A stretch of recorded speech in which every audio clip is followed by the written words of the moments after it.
एटमी हथियार बनाऊंगा भी और किसी को बताऊंगा भी नहीं, और ना ही किसी एटमी हथियार के अदम फैलाव के मुआहदे पर दस्तखत करूंगा। जो करना है कर लो। ये बड़ी बात शुमाली कोरिया की जानिब से कही गई है। किम जोंग ऑन के इस बयान के हवाले से बात करते हैं अज़हर अली खान से। अज़हर भाई, पूरी दुनिया में वावेला मचा हुआ है, एटमी हथियार, उनके अदम फैलाव का मुआहदा, ईरान पर भी यही दबाव डाला जा रहा है कि वो एटमी हथियार ना बनाए। लेकिन एक मुल्क है शुमाली कोरिया, वो कहता है हाँ बना रहा हूँ, बनाऊँगा, किसी को बताऊँगा भी नहीं, ना किसी मुआहदे पर दस्तखत करूँगा, जो करना है कर लो। ऐसा ही है।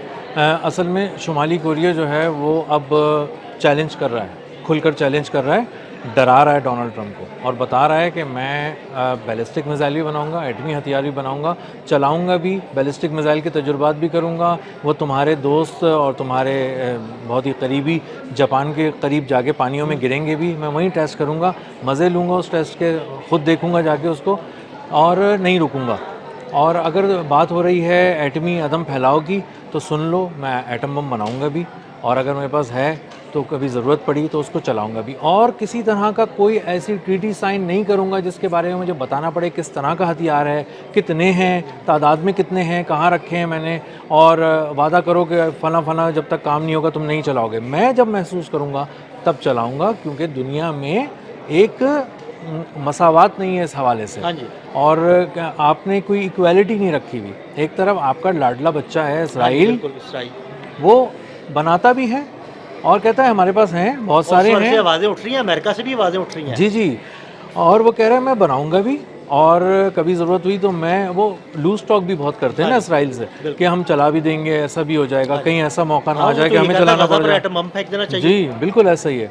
और जिस तरह वहशियाना तर्ज अमल है उसका, और जिस तरह से वो बेलगाम हुआ घूम रहा है इसराइल, अंदाज़ा होता है कि वो कुछ भी कर सकता है। वाइट फॉस्फोरस फेंक रहा है, पता नहीं क्या क्या चीज़ें कर रहा है, ऐसे ऐसे हथियार इस्तेमाल कर रहा है गज़ा में, ताकि इंसानों पे एक जगह के ऊपर जितने मैक्सिमम हथियार टेस्ट किए जा सकते हैं वो टेस्ट किए जाएं।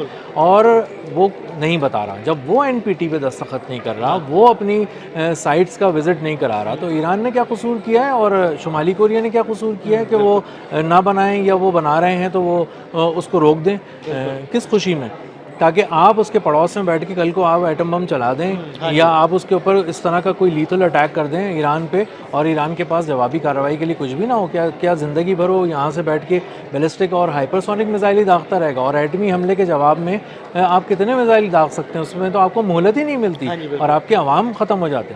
तो ये आवाज़ अब खुद अमेरिका से भी उठ रही है।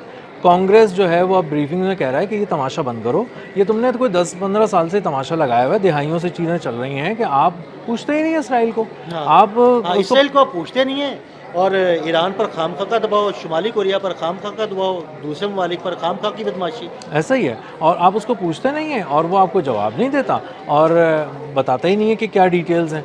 तो और नेतन्याहू का जो असल में किरदार है ना, उसकी वजह से और भी ज़्यादा आवाज़ें उठ रही हैं। लोग अब अमेरिका में स्याह झंडे अपने घरों पे लहरा रहे हैं, ये भी मैंने खबर देखी थी, और वो इसीलिए लहरा रहे हैं कि अब बस कर दो, आप इसराइल की जंग में इतना आगे चले गए हो कि आपने अमेरिका को भुला ही दिया डोनाल्ड ट्रंप ने, और अब वो किसी भी तरह खित्ते में इसराइल की बालादस्ती के हवाले से कुछ बात करके और फिर वापस पलटना चाह रहे हैं। तो हम कितनी कॉस्ट पे करते रहेंगे, फिर टैक्स पेयर के पैसे खा गए, सब कुछ कर गए।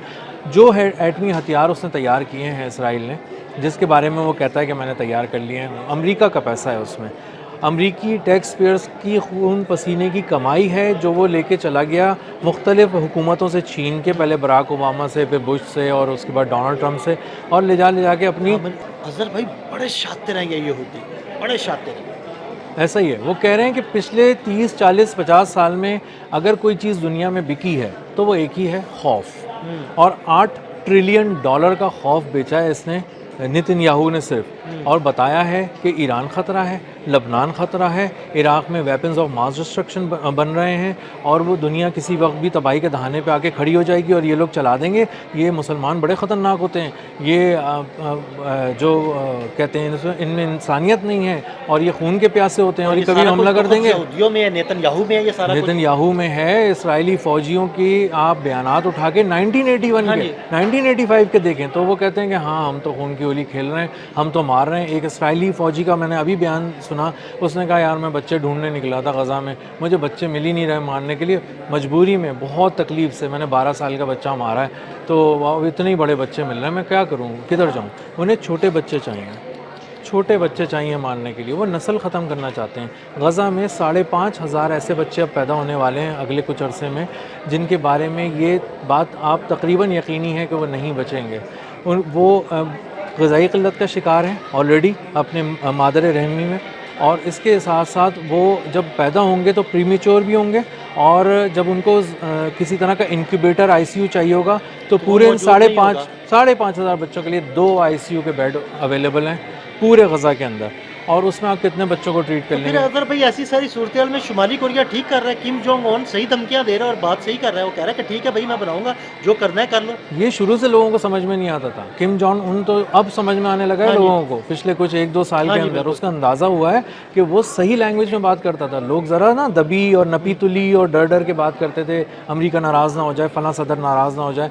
वो शुरू से कहता था भाई मैं मारूंगा और बहुत बुरा मारूंगा, और अगर आए तो छोड़ूंगा नहीं, और तुम्हें ही नहीं तुम्हारे इत्तेहादियों को भी हाँ, नहीं बिल्कुल, छोड़ूंगा। जनूबी कोरिया को नहीं छोड़ूंगा, जापान को नहीं जापान को छोड़ूंगा, नहीं खित्ते में छोड़ूंगा। जो तुम्हारे दो तुमने अपनी तरफ से बदमाश बिठाया मैंने, मैं उनकी ऐसी की तैसी फेर दूंगा। बिल्कुल ऐसा ही है। तो अब आप देखेंगे एक यूएसएस हिगिंस, उनका एक बहुत ही बड़ा $90 मिलियन का बहरी बेड़ा था, एशिया पैसिफिक में तैनात था, इन्हीं सारे पानियों के करीब था, जल के ख़त्म हो गया, एक लाश तैरती हुई मिल रही है, जी, और बिल्कुल।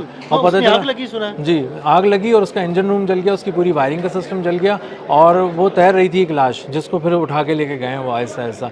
तो बहुत सारे हादसात ऐसे हो रहे हैं अमेरिका के साथ कि जिसको आप बयान नहीं कर सकते, जिसको टेक्निकल फेलियर भी नहीं कह सकते, क्योंकि टेक्निकल फेलियर वहाँ पे कुछ नज़र नहीं आ रहा होता जब तहकीकात की जाती हैं, तो कुछ अजीब व गरीब उनके साथ हो रहा है।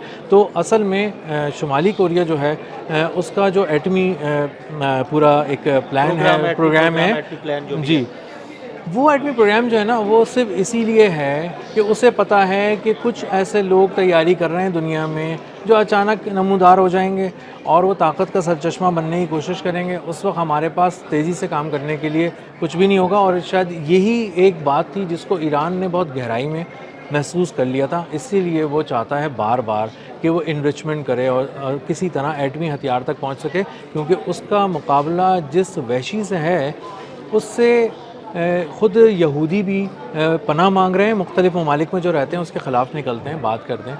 और एक ऐसा आदमी है जो पहले समझा जाता था नेतन्याहू कि सिर्फ मुसलमानों के ख़िलाफ़ है, अभी पिछले कुछ अरसे में जब सामने आया तो पता चला क्रिश्चियनिटी को वो चाहता है कि ख़त्म हो, ताकि फिर चीज़ें उसकी तरफ से बहुत सारी जो नमूदार होनी है, निशानियाँ पूरी होनी है, उसमें एक इसका भी वो है ख़ात्मा। तो इस तरह की बातें उनके जो मजहबी पेशवा हैं वो कर रहे हैं। नेतन्याहू को उनकी आशीर्वाद है, और ये वाला सारा जो मामला है वो ख़ुद संभालते हैं।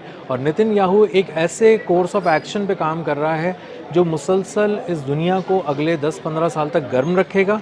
ये दुनिया देखेगी मसला सिर्फ अपना हुर्मुज़ का नहीं है, ईरान का नहीं है, यूरेनियम अफज़ूदगी का नहीं है, ये ग्रेटर इसराइल का मसला है। ये ग्रेटर इसराइल का मसला है। और मुझे अब लगता है कि ग्रेटर इसराइल, वो उसके जो जहन में ग्रेटर इसराइल है वो शायद तुर्किया से भी आगे तक है। बिल्कुल, वो ये कहता है जी, वो पूरी दुनिया को जो है ना वो अपनी तसल्लुत में लेना चाहता है, और कंधे पे रख के चला रहा है बंदूक अमेरिका की, और उसको पता है कि उसकी सुपर पावर जो है ना उसको मुकम्मल वो इस्तेमाल करेगा। अब किस तरह कर रहा है, किसी को ब्लैकमेल करके कर रहा है या किसी को दबाव दे के कर रहा है, कुछ और उसके पास राज हैं, क्या है कुछ नहीं पता, क्या कौन सी गीदड़ सिंगी है। लेकिन अमेरिका डोनाल्ड ट्रंप की क़यादत में पूरे का पूरा उतरा हुआ है इस जंग में, इसराइल फ़र्स्ट के नारे के साथ उतरा हुआ है। उसके फ़ौजी इसराइल के लिए अपनी जानें गंवा रहे हैं, और इसराइल अपने फ़ौजियों की बहुत हिफाजत करके उनको अपने पास रखा हुआ है, किसी ऐसे महाज पे नहीं भेज रहा जहाँ उनको ख़तरा हो। कुछ ऐसे फॉल्स फ्लैग ऑपरेशंस प्लान कर रहा है जिसका सारा मलबा आके गिरेगा अमेरिका पे, और अमेरिका जिन इत्तेहादियों का साथी है उन इत्तेहादियों की शामत आएगी, वो फिर अमेरिका की तरफ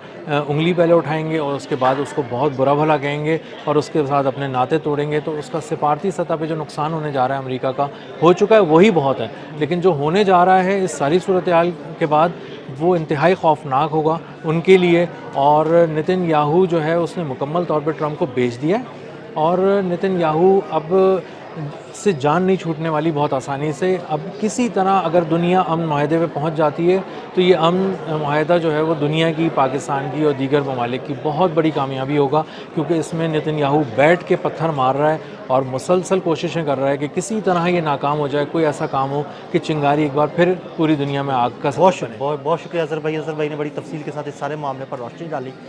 मज़ीद अपडेट्स के लिए हमें फॉलो करते रहें। अदील अहमद और अज़हर अली ख़ान को इजाज़त दीजिएगा। अल्लाह हाफ़िज़।